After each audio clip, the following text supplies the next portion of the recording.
propos a été préparé par Kevin Elliott de notre équipe de l'économie à EDC. Le monde a beaucoup changé en l'espace de quelques semaines. Jusqu'en février, le sentiment général était que l'instabilité observée en 2019 était en voie de se résorber. Les tensions entre la Chine et les États-Unis se dissipaient peu à peu. L'Europe et le Royaume-Uni concluaient le dossier du Brexit et la croissance économique faisant un retour généralisé sur le continent. Malheureusement, la pandémie de COVID-19 a rapidement mis un terme à ces évolutions positives et la vie telle qu'on la connaît s'est mise en mode pause. Nous ne pouvons encore évaluer pleinement l'ampleur des effets de la COVID-19 d'un point de vue sanitaire, économique ou politique, mais nous savons d'ores et déjà que les mesures de confinement ont profondément embranlé les sphères politiques et économiques partout sur le globe. Les impacts de cette crise ont assombri la quasi-totalité des perspectives de la notation des risques pays d'exportation et développement Canada, du moins celle à court terme. La raison? L'économie mondiale doit composer avec le double choc de la pandémie sur l'offre et la demande. Dans ce contexte, les perspectives à l'échelle de la planète vont du pire au meilleur. Dans la plupart des économies d'Amérique du Nord et d'Europe, la contraction sans précédent de l'activité économique pendant la première moitié de 2020 a fait entrer en récession chacune de ces économies pour l'année en cours.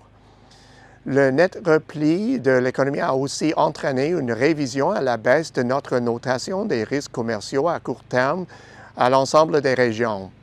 La durée de cette dynamique dépendra de la réponse à cette crise, le moment et les modalités de la réouverture de l'économie ainsi que la portée et l'ampleur des programmes de relance. Il y a fort à parier que la dette contractée pendant la tempête de la COVID-19 atteindra ou dépassera celle accumulée pendant la Deuxième Guerre mondiale. Sur les marchés émergents, les vulnérabilités apparues avant la pandémie ont été amplifiées.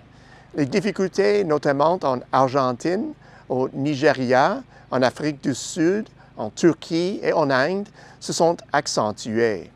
Pour ces pays et d'autres économies émergentes confrontées à des niveaux élevés de la dette à un accès très limité au crédit.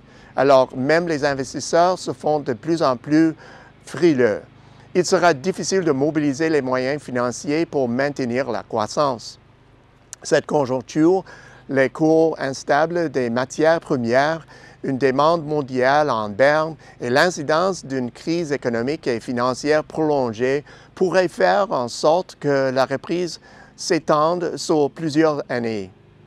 Devant pareille situation, on s'attendrait à une vague imminente de défauts souverains si ce n'était des annonces allègements généralisés du service de la dette de part de créanciers internationaux. L'aggravation des risques liés à la dette a provoqué une série de dégradations de la notation des entités souveraines, les gouvernements ressentant les contre-coups de la crise.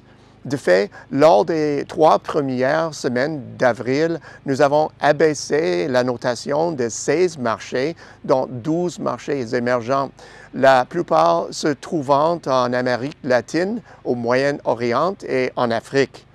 Malgré les récentes mesures prises par le groupe des 20, le Fonds monétaire international et la Banque mondiale rendront les liquidités disponibles à l'intention des économies à faible revenu. Quant aux économies à moyen revenu, elles pourraient bien se retrouver dans une position de plus grande vulnérabilité et disposer d'options plus limitées.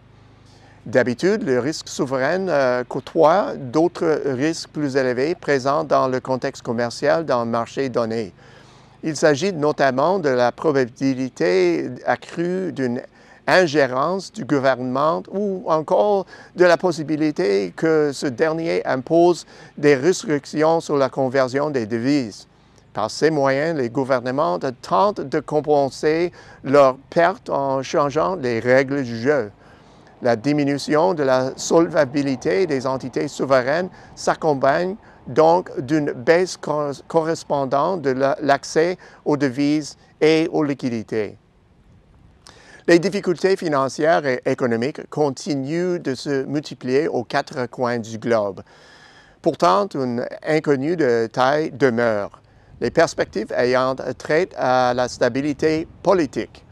En effet, on constate une forte réduction de l'agitation politique par rapport à 2019, une année tumultueuse sur ce front. Les manifestations en France, à Hong Kong, au Chili, au Liban et ailleurs ont pour l'essentiel disparu, à la fois en raison des interdictions visant les grands rassemblements et de la réticence des citoyennes à se regrouper de peur de contracter le virus. Toutefois, la frustration grandissante à l'égard des économies à l'arrêt et de chaînes d'approvisionnement perturbées accroît le risque d'un regain de l'agitation politique si les citoyens jugent que leur gouvernement échoue à offrir les biens et les services de première nécessité à ceux qui en ont le plus besoin. Au bout du compte, les premiers mois de 2020 n'ont pas d'équivalent dans l'histoire moderne. L'incertitude qui est installée remet en question plusieurs de nos hypothèses de longue date en matière de risques politiques. Suivre l'évolution de ces risques pays vous aidera à mieux comprendre la manière dont s'opérera la reprise et les marchés où les risques ont changé. L'analyse trimestrielle des risques pays d'EDC est là pour vous aider à prendre des décisions d'affaires éclairées. Pour Kevin Elliott, ici Peter Hall, je vais retourner la semaine prochaine.